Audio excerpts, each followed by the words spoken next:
Hi friends, അസ്സലാമു അലൈക്കും. ഇന്ന് ഞാനൊരു സൂപ്പർ ടേസ്റ്റി ആയിട്ടുള്ള വളരെ വേഗത്തിൽ തയ്യാറാക്കാൻ പറ്റിയ ഒരു ചെമ്മീൻ ബിരിയാണിയുടെ റെസിപ്പി ആയിട്ടാണ് വന്നിട്ടുള്ളത്. അതിനാവശ്യമായി നമ്മൾ 1 കിലോ ചെമ്മീനാണ് എടുത്തിട്ടുള്ളത്. അതെല്ലാം നല്ല രീതിയിൽ കഴുകി വൃത്തിയാക്കി എടുത്തിട്ടുണ്ട്. ഇനി നമുക്കത് മാരിനേറ്റ് ചെയ്യുന്നതിനാവശ്യമായി 1 ടേബിൾ സ്പൂൺ പെരുംജീരകവും കുറച്ച് വെളുത്തുള്ളിയും കുറച്ച് ഇഞ്ചിയും 2-3-4 പച്ചമുളകും കൂടി എടുത്തിട്ടുണ്ട്. അതൊന്ന് ചതച്ചെടുക്കാം മിക്സിയുടെ ജാറിലിട്ട്. ഒരുപാട് പേസ്റ്റ് രൂപത്തിലൊന്നും വേണ്ട, ചതച്ചെടുത്താൽ മതി. ഇനി നമുക്ക് ആ ചെമ്മീനിലേക്ക് 1/4 ടീസ്പൂൺ മഞ്ഞൾപ്പൊടിയും 1 ടേബിൾ സ്പൂൺ മുളക് പൊടിയും ചതച്ചെടുത്തിട്ടുള്ള ഇഞ്ചിയും വെളുത്തുള്ളിയും ഇട്ട് കൊടുക്കാം. എന്നിട്ട് അതിലേക്ക് 1/4 ടീസ്പൂൺ കുരുമുളക് പൊടിയും 1/4 ടീസ്പൂൺ മസാലപ്പൊടിയുമാണ് ചേർത്ത് കൊടുക്കുന്നത്. ആവശ്യത്തിന് ഉപ്പും കൂടി ചേർത്ത് നന്നായിട്ടൊന്ന് ചെമ്മീനിലേക്ക് ഈ അരപ്പെല്ലാം പിടിക്കുന്ന രീതിയിൽ നല്ലതുപോലെ ഒന്ന് പുരട്ടി കൊടുക്കാം. ആവശ്യത്തിനുള്ള ഉപ്പും കൂടി ചേർത്ത് കൊടുക്കുന്നുണ്ട്. എന്നിട്ട് കൈ കൊണ്ട് നല്ലതുപോലെ എല്ലാം ഒന്ന് മിക്സ് ചെയ്തെടുക്കാം. മിക്സ് ചെയ്ത് ഒരു 10-15 മിനിറ്റ് മാറ്റി വെക്കാം നമുക്ക് റെസ്റ്റ് ചെയ്യാനായിട്ട്. എന്നിട്ട് റൈസ് തയ്യാറാക്കിയെടുക്കാം. ഒരു കടായിലേക്ക് ഞാൻ 2 ടേബിൾ സ്പൂൺ നെയ്യ് ഒഴിച്ച് കൊടുക്കുന്നുണ്ട്. അതിലേക്ക് സ്പൈസസ് ഇട്ട് കൊടുക്കുന്നുണ്ട്. സ്പൈസസ് ഒന്ന് പൊട്ടി വരുമ്പോഴത്തേക്കും ഒരു പിടി സവോള ചേർത്ത് കൊടുക്കുന്നുണ്ട്. അതൊന്ന് വഴറ്റിയെടുക്കാം. സവോളയിലേക്ക് കുറച്ച് ഉപ്പും കൂടി ചേർത്തൊന്ന് വഴറ്റിയതിന് ശേഷം അതിലേക്ക് സ്ട്രെയിൻ ചെയ്ത് വെച്ചിരിക്കുന്ന ജീരകശാല റൈസാണിത്. അതും കൂടിയിട്ടൊന്ന് വറുക്കാം. ഒന്ന് വറുത്തതിന് ശേഷം ആവശ്യത്തിനുള്ള വെള്ളവും കൂടി ചേർത്തിട്ടുണ്ട്. 3 ഗ്ലാസ് അരിക്ക് ഞാൻ 6 ഗ്ലാസ് വെള്ളമാണ് ഇവിടെ എടുത്തിരിക്കുന്നത്. എല്ലാം കൂടി ഒന്ന് ആവശ്യത്തിന് ഉപ്പും കൂടി ചേർത്തൊന്ന് അടച്ച് വെച്ച് നമുക്ക് കുക്ക് ചെയ്യാം. ഇനി നമുക്ക് ആ ചെമ്മീനൊന്ന് ഫ്രൈ ആക്കിയെടുക്കാം. അതിനാവശ്യമായ ഒരു പാനിലേക്ക് ഞാൻ കുറച്ച് വെളിച്ചെണ്ണ ഒഴിച്ച് കൊടുത്തിട്ടുണ്ട്. അതിലേക്ക് നമുക്ക് എല്ലാം മാരിനേറ്റ് ചെയ്ത് വെച്ചിരിക്കുന്ന ചെമ്മീൻ ഇട്ട് കൊടുക്കാം. എല്ലാം ഒന്ന് ഫ്രൈ ആക്കി എടുത്തിട്ടുണ്ട്. ഇനി ആ എണ്ണയിൽ തന്നെ നമുക്ക് മസാല തയ്യാറാക്കിയെടുക്കാം. അതിനാവശ്യമായി ഞാനിവിടെ ഒരു സവോളയും ബാക്കി ചുമന്നുള്ളിയാണ് എടുത്തിട്ടുള്ളത്, കൊച്ചുള്ളി. അതെല്ലാം ഒന്ന് നല്ല രീതിയിലൊന്ന് വഴറ്റിയെടുക്കാം. നല്ലതുപോലെ വഴണ്ടി വരാൻ ആവശ്യത്തിന് ഞാൻ ഇച്ചിരി ഉപ്പും കൂടി ചേർത്ത് ഒന്ന് അടച്ച് വെച്ചിട്ടുണ്ട്. ഇനി നമുക്കത് തുറന്ന് നോക്കാം. അതൊന്ന് നല്ലതുപോലെ എല്ലാം ഒന്ന് വെന്ത് വന്നിട്ടുണ്ട്, ഉള്ളിയെല്ലാം. ഇനി അതിലേക്ക് ഒരു 1.5 ടേബിൾ സ്പൂൺ ഇഞ്ചിയും വെളുത്തുള്ളിയും പെരുംജീരകവും പച്ചമുളകും കൂടി ചതച്ചത് ചേർത്ത് കൊടുക്കാം.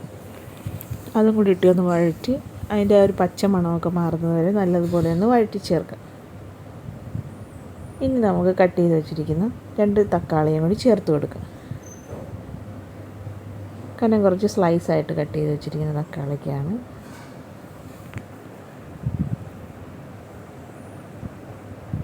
തക്കാളിയിലെ വെള്ളമൊക്കെ ഒന്ന് വറ്റി നല്ലതുപോലെ ഒന്ന് വഴറ്റിയെടുക്കുക. കുറച്ച് ഉപ്പും കൂടി ചേർത്ത് നല്ലതുപോലെ ഒന്ന്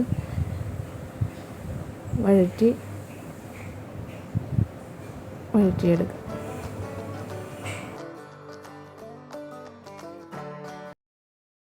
ഇവിടെ സവോളയും തക്കാളിയും എല്ലാം നല്ല രീതിയിൽ വെന്തുടഞ്ഞ് വന്നിട്ടുണ്ട്.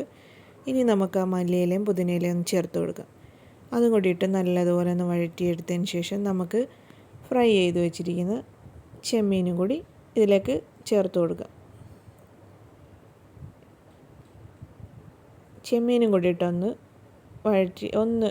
വഴറ്റിയതിന് ശേഷം നമുക്കതിലേക്ക് 1/2 ടേബിൾ സ്പൂൺ മല്ലിപ്പൊടിയും 1/4 ടീസ്പൂൺ മസാലപ്പൊടിയും 1/2 ടേബിൾ സ്പൂൺ കുരുമുളക് പൊടിയും 1/4 ടീസ്പൂൺ മഞ്ഞൾപ്പൊടിയും 1/2 ടീസ്പൂൺ മുളക് പൊടിയും ഞാൻ ചേർത്ത് കൊടുക്കുന്നുണ്ട്. അതെല്ലാം കൂടിയിട്ടൊന്ന് കൂടി വഴറ്റിയെടുക്കാം.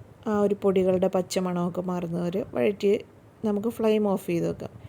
ഇപ്പം നമ്മുടെ റൈസ് എല്ലാം ഇവിടെ കുക്കായി വന്നിട്ടുണ്ട്. ഇനി റൈസ് നമുക്കൊന്ന് ദം ചെയ്യുന്നതിനാവശ്യമായി എല്ലാം ഒന്ന് മിക്സ് ചെയ്തിട്ട് കൊടുക്കാം. ആ റൈസ് അടിയിലത്തതും മുകളിലത്തും എല്ലാം ഒന്ന് ഇളക്കിയിട്ടതിന് ശേഷം ഇപ്പോൾ ഒന്നിൽ തൊടാത്ത രീതിയിൽ എല്ലാം കുക്കായി വന്നിട്ടുണ്ട് റൈസ്.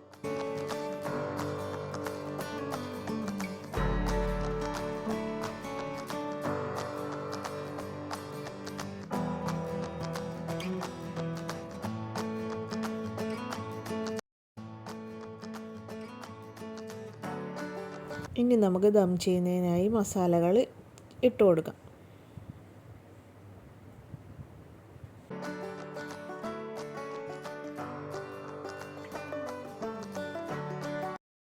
രണ്ട് സൈഡിലായിട്ട് മസാലകൾ ഞാൻ ഫില്ല് ചെയ്തിട്ടുണ്ട്. എന്നിട്ട് ആ റൈസ് എല്ലാം ഒന്ന് ലെവൽ ചെയ്ത് ഫില്ല് ചെയ്തതിന് ശേഷം നമുക്ക് അതിലേക്ക് കുറച്ച് നെയ്യും കൂടി മുകളിലായിട്ട് തൂക്കി കൊടുക്കാം.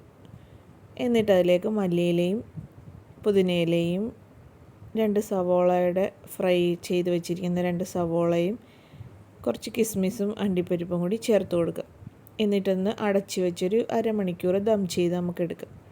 കുറഞ്ഞ ഫ്ലെയിമിൽ വെച്ച് ദം ചെയ്തെടുക്കാം. ഇപ്പോൾ നമ്മുടെ ചെമ്മീൻ ബിരിയാണിയെല്ലാം നല്ലതുപോലെ ഒന്ന് ദമ്മായി വന്നിട്ടുണ്ട്. എല്ലാവർക്കും ഈ വീഡിയോ ഇഷ്ടമായാൽ ഒന്ന് ലൈക്ക് ചെയ്യുക, ഷെയർ ചെയ്യുക, സബ്സ്ക്രൈബ് ചെയ്യുന്നതോടൊപ്പം തൊട്ടടുത്ത് കാണുന്ന ബെല്ലൈക്കൺ കൂടി എനേബിൾ ചെയ്യാൻ മറക്കരുത്. അടുത്തൊരു വീഡിയോയുമായി വരുന്നവരേക്കും ഇൻഷാ അല്ലാഹ് അസ്സലാമു അലൈക്കും.